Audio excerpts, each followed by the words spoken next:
Hello everyone, my name is Manish Bhardwaj. Score with core में आपका स्वागत है। नीटर चंडीगढ़ की जो भी तैयारी कर रहा है, तो सबसे पहले तो आपके क्वेश्चन ये आ रहा है कि तैयारी कैसे करें, और एग्ज़ाम डेट का भी कई बच्चे मैसेज कर रहे हैं या कमेंट कर रहे हैं कि एग्ज़ाम डेट कब है। तो सारी चीज़ें वीडियो में बताऊंगा, वीडियो एंड तक देख लेना। और स्टेनोग्राफर की वैकेंसी इंक्रीज हुई है, वो भी नोटिस मैं एक बार आपको दिखा देता हूँ। तो जो स्टेनोग्राफर का जिसने भी फिल किया था, तो अभी ये वाला आप नोटिस देखोगे 18/11 को आया है। स्टेनोग्राफर की जो पहले वैकेंसी थी ना, वो यूआर की एक वैकेंसी थी, एसटी की एक थी। तो यूआर की अब रिवाइज करके 2 वैकेंसी कर दी हैं। ठीक है, तो यूआर की 2 हो गई, मतलब 3 पोस्ट हो गई हैं अब स्टेनोग्राफर की। तो इसीलिए ये थोड़ा लेट कर रहे हैं ना पेपर, नहीं तो ले ही रहते तब अब तक ना।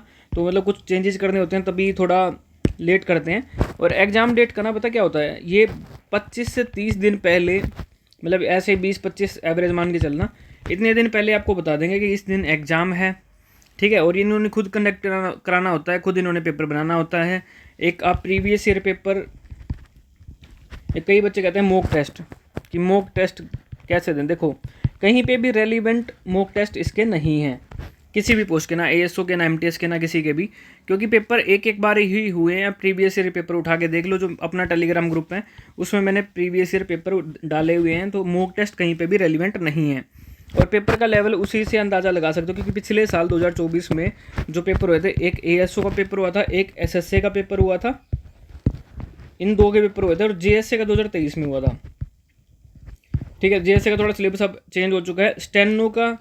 स्टेनो, जेएसए और एमटीएस ऑलमोस्ट सिलेबस सेम सा ही है। जेएसए एमटीएस का तो बिल्कुल सेम है, जेएसए और स्टेनो का बिल्कुल सेम है। एमटीएस का थोड़ा सा डिफर होगा, लेकिन ऑलमोस्ट सेम है। एएसओ का थोड़ा डिफरेंट है सिलेबस, क्योंकि एएसओ में स्पेसिफिक वाला पूछा जाता है, काफ़ी वाला पार्ट। तो एएसओ के स्पेसिफिक के लिए मैंने आपको नोट्स प्रोवाइड कर रखे हैं। जिसको नोट्स परचेज करने हैं, टेलीग्राम ग्रुप का लिंक डिस्क्रिप्शन में दे दूंगा, वहाँ पे मैंने बताया किस तरीके से आपको नोट्स परचेज करने हैं एएसओ का जो भी स्पेसिफिक वाला पार्ट है उसके। और उसमें मैंने कंप्यूटर वाले भी डाले हैं। स्टैने जेएसओ एमटीएस के लिए मैंने बुक लॉन्च कर रखी है, उस बुक से बाहर कुछ नहीं आएगा, उस बुक को कर लेना। हिंदी की मैंने पीडीएफ टेलीग्राम ग्रुप में डाली हुई है। जो ये बुक परचेज करता है तो उनको भी मैं टेलीग्राम ग्रुप में ऐड करता हूँ। आप मुझे मैसेज डाल देना, जिसने बुक परचेज करी है टेलीग्राम ग्रुप में ऐड कर दो, तो उसमें भी हिंदी वगैरह ये वाला डाटा होता है जो बुक में नहीं है। ठीक है, जो बुक से रेस्ट ऑफ जो भी डाटा बचता है वो इसमें होता है। एएसओ के लिए नोट्स दिए हैं मैंने, उनका अलग से ग्रुप है। तो दोनों चीज़ें मैंने बता दी हैं। तो टाइम आपको उस टाइम पे कम मिलेगा। और कंपटीशन देखो, आप ये मत देखो कि पोस्ट कम है, कंपटीशन बहुत होगा। तो देखो, पढ़ने वाले लोग भी तो बहुत कम है ना। आप एक चीज़ ये भी तो देखो कि पढ़ने वाले लोग कितने कम हैं। ठीक है, पोस्ट ठीक है कम है, तो लेकिन पढ़ने वाले कम ही हैं। उन आधों को तो यही नहीं पता कि पढ़ना क्या है या सिलेबस क्या है, किस तरीके से तैयारी करें, वो एंड तक नहीं पता लगता। अभी जैसे एग्ज़ाम डेट आएगी उस टाइम पे उठाना शुरू करेंगे, तो आप उन लोगों से पहले ही आगे चल रहे हो इस टाइम पे, क्योंकि आपको पता है सिलेबस क्या है, किस डाटा क्या है, कहाँ से पढ़ना है। तो एक ही डाटा को बार बार रिवाइज करो, 3-4 बार रिवाइज कर लेना डाटा को। ठीक है, बेनिफिशियल रहेगा आपके लिए, ताकि पेपर जब भी डेट अनाउंस हो 2-3 बार रिवीजन तब दे दो। आपको मेरिट में आना पड़ेगा, स्कोर काफ़ी हाई करना पड़ेगा, 80+ नंबर चाहिए जब जाके सिलेक्शन होगा भाई। इस टाइम पे वैकेंसी कहीं पे भी नहीं है। एक और किसी बच्चे ने मुझे मैसेज कर रखा था कि ये जो पोस्ट हैं ये टेम्परेरी तो नहीं है भाई। आप क्या पागल से क्वेश्चन पूछते हो, ये सारी जो पोस्ट हैं ये टेम्परेरी नहीं है भाई, परमानेंट पोस्ट हैं।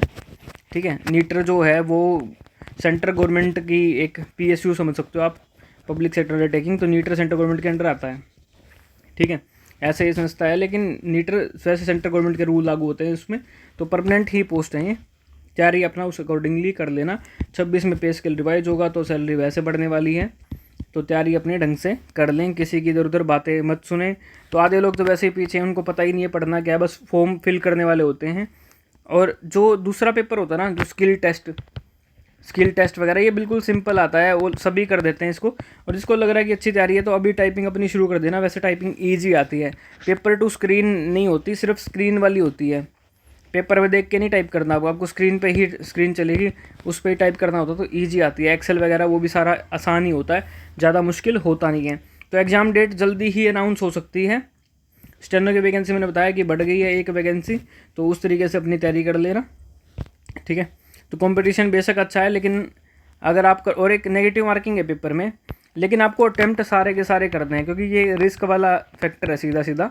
अगर आप कम अटैम्प्ट करोगे सोचोगे कि कम अटैम्प्ट करेंगे, क्योंकि कट ऑफ हाई ही जाएगी। पहले इतने लोगों को पता भी नहीं था पिछले साल वगैरह, लेकिन इस साल तो लगभग लोगों को पता है। जो पिछली बार भी एएसओ वगैरह से रहे हैं उन्होंने दोबारा से पेपर फिल करा होगा सबने, ठीक है। सबको सबका पता है कि किस तरीके से इस बार तैयारी करनी है। तो अपनी तैयारी ढंग से कर लेना। जिसको बुक परचेज़ करनी है तो मैंने बताया, टेलीग्राम ग्रुप का लिंक मैं डिस्क्रिप्शन में डालूंगा। बुक परचेज करनी है बुक कर लेना, जिसको एएसओ के नोट्स चाहिए वो कर लेना। और आगे भी मैं आपको गाइड करता रहूँगा, एक बार एग्जाम डेट आएगी तो किस तरीके से क्या करना है आपने, ठीक है। तो इस वीडियो में इतना ही रखते हैं।